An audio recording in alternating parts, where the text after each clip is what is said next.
నెల ఈ పథకం అని చెప్పి మరీ ఇంప్లిమెంట్ చేసిన పరిస్థితి మందైతే.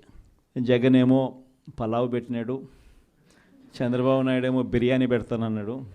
చివరికి వచ్చేసరికి పలావు పోయింది, బిర్యానీ పోయింది అనే చర్చ అన్నది ప్రతి ఇంట్లో కూడా ఇప్పటికే మొదలైంది. ఈ నెల ఈ పథకం అని చెప్పి మరీ ఇంప్లిమెంట్ చేసిన పరిస్థితి మందైతే. జగన్ ఏమో పలావ్ పెట్టినాడు, చంద్రబాబు నాయుడు ఏమో బిర్యానీ పెడతానన్నాడు. చివరికి వచ్చేసరికి పలావు పోయింది, బిర్యానీ పోయింది అనే చర్చ అన్నది ప్రతి ఇంట్లో కూడా ఇప్పటికే మొదలైంది. ఈ నెల ఈ పథకం అని చెప్పి మరీ ఇంప్లిమెంట్ చేసిన పరిస్థితి మందైతే. జగన్ ఏమో పలావ్ పెట్టినాడు, చంద్రబాబు నాయుడు ఏమో బిర్యానీ పెడతానన్నాడు. చివరికి వచ్చేసరికి పలావు పోయింది, బిర్యానీ పోయింది అనే చర్చ అన్నది ప్రతి ఇంట్లో కూడా ఇప్పటికే మొదలైంది.